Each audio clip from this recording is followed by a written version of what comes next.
Hello friend, आप देख रहे हैं पढ़ो इंडिया हिंदी स्मिता मिश्रा के साथ। और आज की इस वीडियो में मैं आपके लिए लेकर आई हूं बहुत ही अच्छी खुशखबरी, क्योंकि आज जो है उत्तर प्रदेश लोक सेवा आयोग द्वारा जो नोटिफिकेशन आया है असिस्टेंट प्रोफेसर के लिए, उसकी जानकारी दे रही हूं। अगर आप नेट जेआरएफ क्वालिफाई कर रहे हैं इस बार, तभी आप अप्लाई कर सकते हैं, क्योंकि अभी आपका जो है रिजल्ट आ जाएगा और उसके बाद में इस फॉर्म को आप अप्लाई कर सकते हैं, क्योंकि लास्ट डेट जो है इसकी 24/12/2020 है। ओके, तो आप निश्चिंत होकर इसमें अप्लाई कर सकते हैं। डायरेक्ट इंटरव्यू के द्वारा जो है भर्ती होगी। तो आइए पूरी जानकारी लेते हैं। कौन से वह 19 सब्जेक्ट हैं जिनमें आप अप्लाई कर सकते हैं। मतलब आपका कोई भी सब्जेक्ट है, आप किस सब्जेक्ट से आते हैं ये तो मुझे मालूम नहीं है, लेकिन यहाँ पे जो 19 सब्जेक्ट हैं वो मैं आपको बता दूंगी। फीस क्या होगी, एज क्या है, ये सब मैं जानकारी इस वीडियो में देने वाली हूँ। फ्रेंड, मैं आपसे बताना चाहूँगी कि आप अगर नेट जेआरएफ की तैयारी कर रहे हैं या फिर असिस्टेंट प्रोफेसर की तैयारी कर रहे हैं हिंदी साइड से, तो आप हमारे चैनल के साथ जुड़ सकते हैं, चैनल को सब्सक्राइब कर सकते हैं। और साथ ही मैं यहाँ पे आपको सभी स्टेट से आने वाली असिस्टेंट प्रोफेसर की भर्ती जो होती है उनके बारे में भी जानकारी इस चैनल के माध्यम से देती रहूँगी। तो आप चैनल को सब्सक्राइब कर लीजिए। अगर आप पीएचडी करना चाहते हैं तो पीएचडी की भी नोटिफिकेशन आती रहती है, वो मैं यहाँ पे आपके साथ शेयर करती रहूँगी। ओके, तो चलिए स्टार्ट करते हैं आज की क्लास। देखिए, उत्तर प्रदेश लोक सेवा आयोग जो है इसने असिस्टेंट प्रोफेसर की भर्ती निकाली है। यहाँ पे विज्ञापन यह 24/11/2020 को आ चुका है और फॉर्म इस समय सबमिट किए जा रहे हैं, तो आप जाकर ऑनलाइन सबमिट कर सकते हैं। यहाँ पे क्या दिया है, यहाँ पे ये नोटिफिकेशन दिया है। लेकिन आगे बढ़ने से पहले मैं आपसे कहना चाहूँगी, चैनल को सब्सक्राइब नहीं किया है तो कर लीजिए और अपने दोस्तों को भी शेयर कर दीजिए। अगर क्लास पसंद आए, आपको जानकारी अच्छी लगे, जानकारी अच्छी है ही, अगर आपको पसंद आए तो आप ज़रूर लाइक करेंगे। ओके, तो फ्रेंड यहाँ पे क्या बताया गया है, यहाँ पे बताया गया है कि अपूर्ण और ऑनलाइन आवेदन पत्र निरस्त कर दिए जाएंगे। जो अपूर्ण ऑनलाइन आवेदन होंगे उनको निरस्त कर दिया जाएगा। मतलब अगर आपने फॉर्म उसमें ऑनलाइन अप्लाई तो किया है, लेकिन उसमें कुछ फ़ोटो या साइन आपने नहीं अपना सबमिट किया है, तो आपका जो आवेदन होगा उसको निरस्त कर दिया जाएगा। या फिर जो भी यहाँ पे डॉक्यूमेंट्स आपके मांगे जाते हैं उनमें आप कोई भी अप्लाई नहीं करते हैं तो उसको निरस्त कर दिया जाएगा। साथ ही अगर आप कोई गलत जानकारी देते हैं तो आप पर कार्रवाई की जाएगी। उस जानकारी जो होगी उसके अनुसार अगर आप गलत ठहरते हैं तो आपके ऊपर जो है कार्रवाई की जाएगी। साथ ही आप किसी अन्य असिस्टेंट प्रोफेसर या किसी भी जॉब के लिए अप्लाई करना चाहेंगे तो नहीं कर पाएंगे।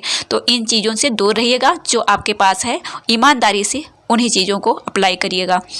फ्रेंड, आपको फॉर्म जो है ऑनलाइन करना है। ऑनलाइन आप खुद कर सकते हैं तो बेस्ट है। अगर आप बाहर जाके कराते हैं तो उसको सारी जानकारी होगी, तो आपको कोई भी टेंशन नहीं लेने का। आइए देखते हैं, अब हम यहाँ पे फीस के बारे में बात कर लेते हैं, क्योंकि बहुत सारे फ्रेंड ऐसे होते हैं जो फीस अगर ज़्यादा देख लेते हैं तो फॉर्म सबमिट नहीं करते हैं। तो फीस बहुत ही कम है। आप देख सकते हैं इसमें फीस जो सामान्य वर्ग के अभ्यर्थी हैं, आप अब यहाँ पे मैं एक चीज़ और क्लियर कर देती हूँ। आप किसी भी स्टेट से हैं आप अप्लाई कर सकते हैं, चाहे आप केरला से हैं, चाहे आप तमिलनाडु से हैं, चाहे आप जम्मू कश्मीर से हैं। ओके, चाहे आप गुजरात से हैं और चाहे आप अरुणाचल प्रदेश से हैं। मतलब भारत के किसी भी क्षेत्र से हैं, मतलब किसी भी राज्य से हैं, आप यहाँ पे अप्लाई कर सकते हैं। ओके, तो देखिए, अनारक्षित सामान्य वर्ग जो है उनके लिए क्या है, परीक्षा शुल्क है 80 रुपये और शुल्क जो है ऑनलाइन आवेदन करने के लिए उसका 25 रुपये है। तो 105 रुपये मात्र इसमें शुल्क लिया जाएगा, तो आप आसानी से अप्लाई कर सकते हैं। ओके, कोई ज़्यादा फीस भी नहीं है, क्योंकि अधिकतर जो असिस्टेंट प्रोफेसर की भर्ती आती है उनमें कम से कम 500 या फिर 1000 रुपये लिए जाते हैं। साथ ही अन्य पिछड़ा वर्ग जो है उनको सिर्फ 105 रुपये देना पड़ेगा। मतलब अनारक्षित और अन्य पिछड़ा वर्ग के लिए एक ही समान की फीस है। अनुसूचित जाति जो है उनको सिर्फ 65 रुपये देने होंगे। साथ ही अनुसूचित जनजाति हैं उनको भी 65 रुपये ही देने होंगे। फिर है विकलांग श्रेणी में जो आते हैं उनको सिर्फ 25 रुपये देना होगा फीस सबमिट के लिए। स्वतंत्रता संग्राम सेनानी के आश्रित जो हैं उनके लिए क्रमांक 1 से 4 तक उल्लिखित अपनी मूल श्रेणी के अनुसार फीस सबमिट करनी होगी। भूतपूर्व सैनिक है अगर कोई तो उसको मात्र 65 रुपये सबमिट करना होगा। साथ ही महिला जो हैं उनके लिए भी वही प्रोसेस है जो स्वतंत्रता संग्राम सेनानी के आश्रित के लिए है। ओके फ्रेंड, तो आप जाइए और फॉर्म को सबमिट करिए।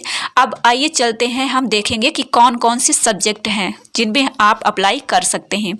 तो यहाँ पे आप देख सकते हैं कि लिखा है कि उत्तर प्रदेश राजकीय महाविद्यालय में निम्नलिखित विषयों में असिस्टेंट प्रोफेसर पद हेतु सीधी भर्ती द्वारा चयन, सामान्य चयन, पद का स्वरूप राजपत्रित, अस्थायी रूप से आपको चयन मिलेगा, बाद में आप स्थायी हो जाएंगे।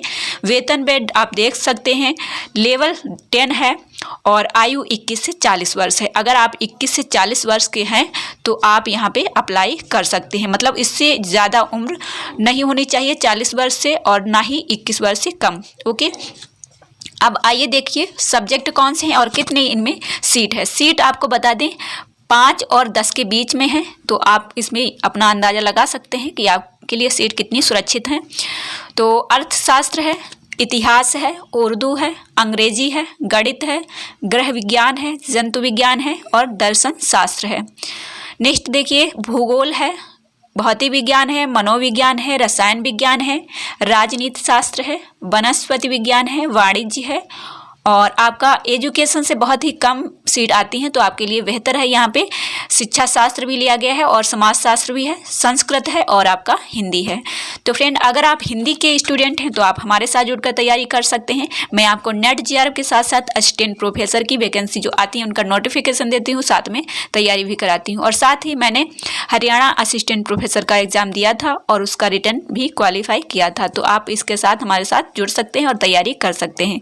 ठीक है फ्रेंड, तो ये थी सारी जानकारी इसके बारे में। अधिक जानकारी के लिए आप इसकी वेबसाइट पे जा सकते हैं और सारी चीज़ें सर्च कर सकते हैं, उसके बाद में फॉर्म को अप्लाई कर सकते हैं।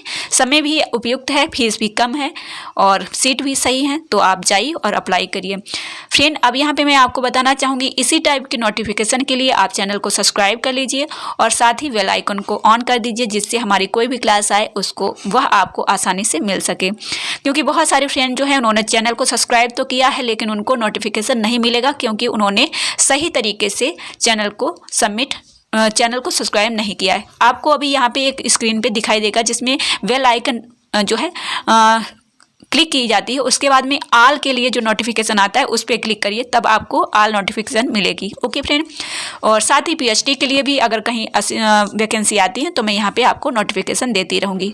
तो फ्रेंड, आपको ये जानकारी कैसी लगी हमें ज़रूर बताइएगा और नेक्स्ट वीडियो में फिर आपके लिए नई कोई नोटिस लेकर आएंगे। तब तक के लिए जय हिंद, जय भारत।